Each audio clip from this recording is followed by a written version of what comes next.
ইনি যে সোশ্যাল মিডিয়াতে শিব ঠাকুরকে নিয়ে একটা অন্যরকম টাইপের ভিডিও ছাড়ছিল এবং সেখানে শিব ঠাকুরকে বসিয়ে প্রেশার সিটি মেরে দিচ্ছে, কখনো তার গায়ে কাঁচা লঙ্কা বেটে তার মাথায় পুরো তাকে মাখিয়ে দিচ্ছে, কখনো আগুনের ছ্যাঁকা দিচ্ছে, এরকম নানান রকম ভিডিও আমরা সবাই দেখেছি। তো রিনি ফেসবুক থেকে এই ভিডিওগুলো আপলোড করার পর সেখান থেকে কিছু টাকা উপার্জন করেছে। সেই টাকাটা উনি শিব ঠাকুরকে সামনে রেখেছে, আর ঠাকুর সেই টাকাটাকে ফেলে দিয়েছে, গ্রহণ করেনি। তো কি বুঝলেন আপনি? আপনি সোশ্যাল মিডিয়ায় ওনাকে নিয়ে বিভিন্ন রকমের আচরণে আপনি ভিডিও আপলোড করেছেন।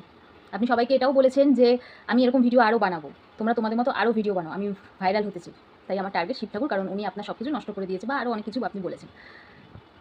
আমি জানি না আপনি ভবিষ্যতে শিব ঠাকুরকে নিয়ে আর কী কী ভিডিও বানাবেন, আর যদি এর থেকে আরও কোনো খারাপ ভিডিও যদি আপনি বানান, হয়তো বাকি যে রোস্টাররা আছে আপনাকে আরও ভয়ানকভাবে তারা আপনাকে নিয়ে রোস্ট করতে পারে।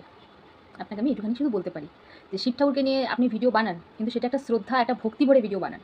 আর ওই কাঁচা লঙ্কা বাটাটা আপনি আপনার নিজের মুখে মাখুন, দেখবেন কীরকম জ্বালা করে, আপনি তখন বুঝতে পারবেন।